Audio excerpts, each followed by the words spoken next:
Hi guys, and welcome back to my channel, Queen of Sheba. Today's video is a little bit different, but it's something that is very special to me. A couple of months ago, I was invited to do a TEDx talk. And I was so excited when the organisers of TEDx sent me an email and invited me to be a guest speaker. I was stoked. I couldn't believe it. I was so excited.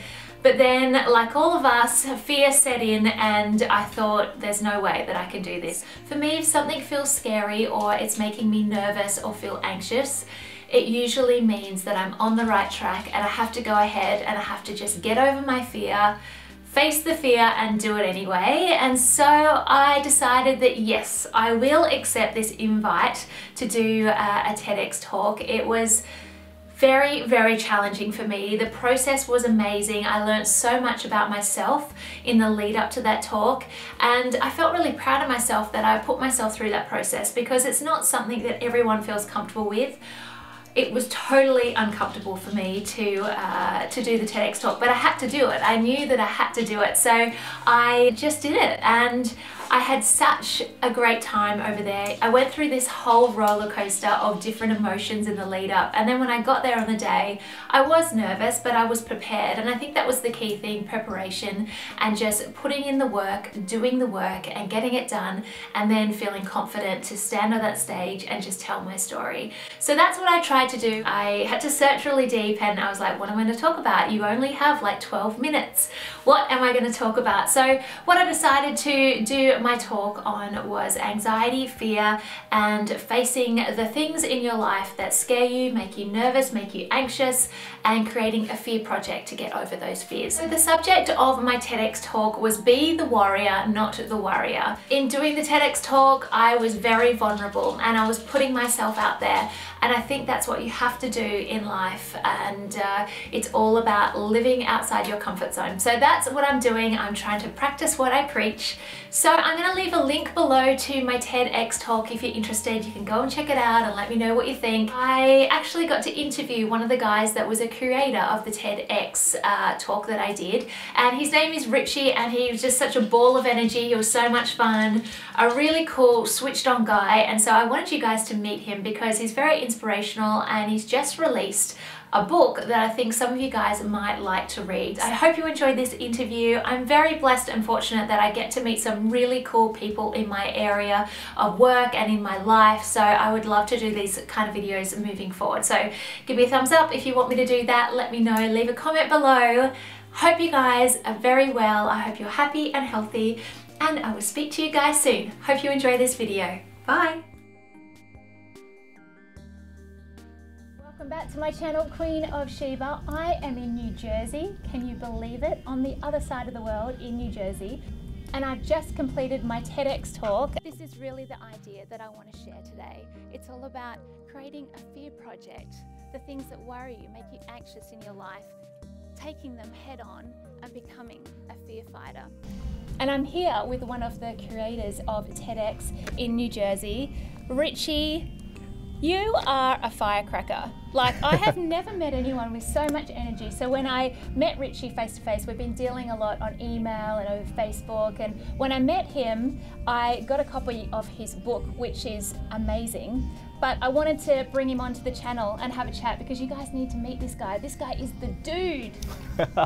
Richie, welcome to the Queen of Sheba's online YouTube channel. Thanks. No, if we can have a conversation about male watches, and that might go right in. No, but I'm really excited to do this. Thanks. Oh no, you're welcome. So tell me about your book, Corporate Sauce. Yeah. So Corporate Awesome Sauce is basically me being tired of lying to people. Right. So I've been lucky. I've got a lot of zigzag things that happen in my career. I've gotten some really good lucky jobs, and people would ask me all the time, hey man, how'd you do it? And I was such a liar. I'd go, oh, get good mentors, work on what you're passionate about, and take calculated risks. And then eventually people who actually worked with me started calling me out and go, no, that's not what you do. That's not even close to what you do.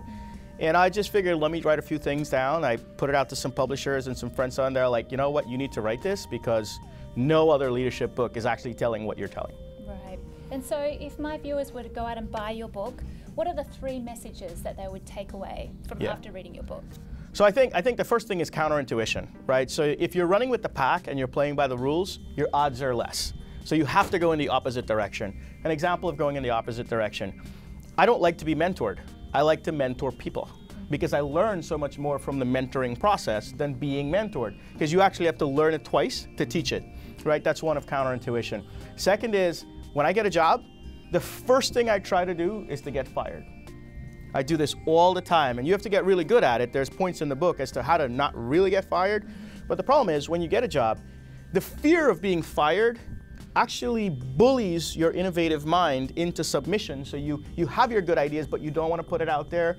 You know, you have your differentiating thoughts, but you don't want to put it out there. I go, you know what? Worst that could happen is I need a new job. I don't want to be in this job anyway. And I have some really good tricks in here about how to do it without actually getting fired. Right. I'd say the third thing, and this might sound really ridiculous and cliche, draw everything. I can draw any single complicated idea you give me. And I was never an artist, I just learned how to draw. People spend so much time writing. I draw one slide, one image, and people love it and they walk away with it. What you do at that point is you build neural coupling with people because they see you as smart, they want to be associated with you. You get that political capital, you get that promotion, and you get that watch. Amazing. And so, Richie, you come across as such a fearless kind of guy. How do you combat fear? I mean, I've just done a TEDx talk about this exact subject, and I'll put all the links below. Do you feel fear and anxiety? And do you get nervous? Because you do a lot of public speaking as well. Yeah. How do you overcome that? So in high school, I spoke to like 3 people in high school, right? The janitor, the professor, and the detention guy. I had no friends in high school. I was actually beaten up by a girl because I passed her a note. And I didn't realize that that's how you could get beaten up by a girl. But, you know, I really embraced it. I mean, I embraced it for sort of a shallow reason. I couldn't get a girlfriend. I needed to talk to people. And I'm like, you know what? I've got to figure out this talking thing if I'm going to, you know, have a girlfriend eventually. And so this might sound really, really silly, but my entire journey to conquer my shyness was out of going on dates. And now I just, you know, I use it across the board. I use it in the boardroom. I use it at large conferences. I use it everywhere. Richie, you've been speaking to the lovely Queen of Sheba about all things motivational and overcoming, you know, fear and things like that. But I'd like to ask you about fashion, because you've obviously matched the shoes with the belt. Right. Socks with the tie. That's it. How important do you think that is in fashion? Right. And also, let's talk about this lovely watch. So this is the Rolex Daytona. Nice. So my this viewers will be very familiar with this. Yeah. So this one actually goes with the tie, and the sock, Richie, and the pocket flare. You're Nice. talking my language now. Right. So here's the thing. Part of it is I act how I feel. Okay, and when I feel good, I act good. I can tell you, if you had me in a jeans and a t-shirt right now, my vernacular would be completely different. So my tone, my intonation, it would all be different. And so when's game on, I mean, you got to get dressed for game. That's why soldiers have uniforms, right?